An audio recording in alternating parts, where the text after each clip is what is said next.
নমস্কার। সম্প্রতি প্রখ্যাত সাহিত্যিক শঙ্কর, মণিশঙ্কর লেখ রেখেছেন, এমন কোনো বাঙালি পাঠক নেই যে মণিশঙ্করের বা শঙ্করের কত অজানারে বা চৌরঙ্গি পড়েননি। আজকের আলোচনার সূত্রপাত আমরা শঙ্করের চৌরঙ্গির একটা অংশ, একটা ছোট্ট জায়গা নিয়ে বলবো। বিষয়টা আর কিছুই না, বিষয়টা মেনু কার্ড। মেনু কার্ড খুবই প্রচলিত বিষয়। এখন তো বিয়ে বাড়িতে, ভোজ বাড়িতেও মেনু কার্ড আমরা দেখি, হোটেল রেস্টুরেন্ট ছাড়াও। কিন্তু চৌরঙ্গিতে মেনু কার্ড নিয়ে একটা তথ্য পেয়েছিলাম। পরবর্তীকালে সেই তথ্যটা আমি মিলিয়ে দেখার সুযোগ পাইনি। শঙ্কর লিখেছেন, অত বড় সাহিত্যিক, ভীষণ রিসার্চ করে লিখতেন তিনি। বিষয়টা হলো, অষ্টম হেনরি তিনি শুধু একজন নেতাই ছিলেন না, পলিটিশিয়ান, যুদ্ধবাজ নেতা নন, খেতে খুব ভালোবাসতেন। একটা ভোজ সভাতে উনি খাচ্ছেন আর মাঝে মাঝে একটা কাগজ খুলে খুলে দেখছেন কাগজের মধ্যে কী আছে না আছে। তো সবাই ভাবছে যে এত কি দরকারি জিনিস যে হিজ এক্সেলেন্সি খাওয়া ছেড়ে বারে বারে ওটা লিখছেন। যাই হোক, খাওয়া তো এক সময় শেষ হলো। হিজ এক্সেলেন্সি উঠে গেলেন, কাগজটা টেবিলে ফেলে রেখে গেলেন। সবাই হুমড়ি খেয়ে পড়ল।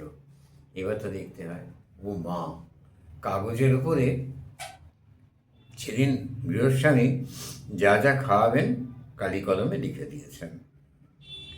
তাতে সুবিধে হয়েছে এই যে রাজামশাই তার সুবিধে মতো, পছন্দ মতো পদগুলো খেতে পেরেছেন আনন্দ করে। মেনু কার্ড নিয়ে এই গল্পটি শঙ্করের চৌরঙ্গিতে আমি পড়েছিলাম। এবার বলি মেনু কার্ডের বিষয়গুলো। আমরা সবাই চিনি, এই হলো হোটেল, রেস্তোরাঁ, ভোজসভা, খাদ্য পানীয়ের নিয়মিত তালিকা, যেখানে খাবারের ধরন আর মূল্য নির্ধারণ করে। এটা কিন্তু শুধুমাত্র খাবারের আমাদের তালিকা বললে ভুল হবে। আমাদের ছোটোবেলায় আমরা মেনু কার্ড ভাবিনি, দেখিনি কোনো দিন। হয়তো কোনো রেস্টুরেন্টে ছিল, রেস্টুরেন্টে যাওয়া পারমিশন তো ছিল না। রেস্টুরেন্ট বলতে তখন মিত্র কাফে আর বড়জোর জহরবাবুর দোকানে গিয়ে চপ খাওয়া, এই বিশাল অ্যাডভেঞ্চার একেবারে। আর বিয়ে বাড়িতে আমরা কোনোদিন মেনু কার্ড দেখিনি। মাটিতে বেতের আসনের ওপরে কলা পাতায় খাবার পরিবেশন করা হতো। পরবর্তী মেনু কি, সেটা যেন একটা সাসপেন্স থাকতো, উদ্গ্রীব হয়ে থাকতাম, নেক্সট কী আসছে, নেক্সট কী আসছে। ওই প্রান্তে লাইনের ঢুকেছে বালতি নিয়ে, পেতলের বালতি, তাহলে মাংস। এই স্যাটিসফ্যাকশনটা মেনু কার্ডে থাকে না। যাই হোক, সব জিনিসেরই ভালো মন্দ আছে। তো এটা এটা ছাপিয়ে একটা চমক সৃষ্টি করা যায়। আধুনিক ডিজিটাল রূপ এটার যেরকম রয়েছে, অনুমান করা হয় 12 শতকে মাঝামাঝি চীনে প্রথম লিখিত মেনু কার্ড পাওয়া গিয়েছিল, প্রচলন হয়েছিল। মেনু, আবার এই শব্দটা সুনীল গঙ্গোপাধ্যায় তার কোনো একটি উপন্যাসে লিখেছেন। শব্দটা মেনু নয়, মেনেউ, ফরাসি শব্দ। এটা ল্যাটিন শব্দ মেনুটাস থেকে এসছে শব্দটা। আধুনিক মেনুর জন্ম 18 শতকে, 18 সেঞ্চুরিতে, ফ্রান্সে রেস্তোরাঁ শিল্পে যখন উন্নতি হয়। ফ্রান্স তো খাওয়া দাওয়ার জায়গা, রেস্তোরাঁর জায়গা ফ্রান্স একেবারে। তো সেখানে অবশ্য ফ্রান্সের যে খাওয়া দাওয়ার ভীষণ বর্ণনা টর্ণনা যেটুকু পড়ি, তাতে খুব একটা আকর্ষণীয় বলে কিন্তু মনে হয়নি। আচ্ছা, রাজকীয় ব্যবহার এই মেনু কার্ডের 1897 সালে এই ভারতবর্ষে হয়। বরোদার লক্ষ্মীবিলাস, বরোদার রাজাদের লক্ষ্মীবিলাস প্যালেসে রাজা অতিথিদের জন্য ছাপানো মেনু কার্ড ব্যবহার করেন। 1906 সালে অভিজাত বাঙালি পরিবারে এর ব্যবহার ছিল। আমরা দেখছি 1905-এ বঙ্গভঙ্গ আন্দোলন, সে সময় এর ব্যবহার ছিল। মেনু কার্ডের প্রকারভেদ আছে অনেক।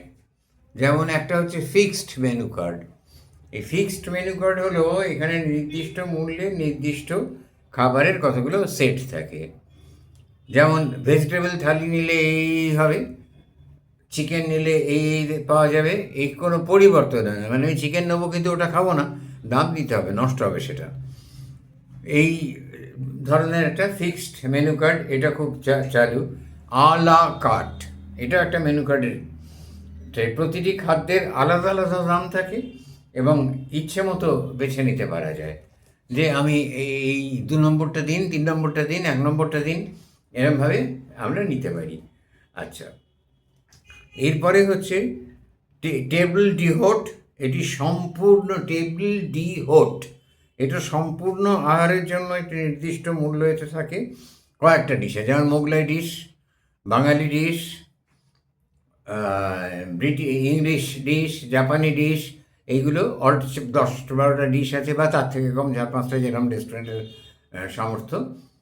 সেখান থেকে আপনি আপনার পছন্দ মতো অল্টারনেটিভ ডিশ নিতে পারেন, কিন্তু এই ডিশের খাদ্য ও ডিশে যাবে না।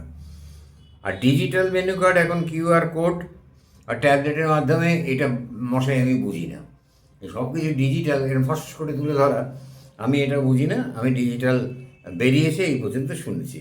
তবে মেনু কার্ডের একটা বিরাট ভ্যালু হচ্ছে ব্র্যান্ডিং করা। মেনু কার্ড সেলস প্রমোশনের একটা অন্যতম সুন্দর একটা উপকরণ। মেনু কার্ড যত সুন্দর হবে, যত কায়দার হবে, তত মানুষ সেই রেস্তোরাঁ বা সেই হোটেল বা যেখানে খেতে গেছেন তার সম্বন্ধে একটা ধারণা তৈরি হবে। বিয়েবাড়িতে তো নানা রকম ইনোভেটিভ মেনু কার্ড তৈরি করা যায়ই, আর এই হোটেল রেস্টুরেন্টগুলোতেও এটা একটা স্ট্যাটাস সিম্বল, ব্র্যান্ডিং একটা একদম পরিষ্কার, যে এই জিনিসটা আমি আমার হোটেলের যে এই ব্র্যান্ড, আমার হোটেলের যে এই আভিজাত্য, সেইটা মেনু কার্ডে ভীষণভাবে দেখানো যায়।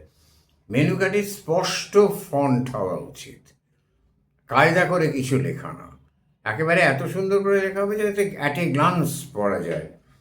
আর দৃষ্টি আকর্ষণ করার মতো থাকবে বিশেষ ডিশগুলো, যেগুলো স্পেশাল, তাদের স্পেশাল খাবার, সেগুলো হাইলাইট করা থাকবে যেন থাকে।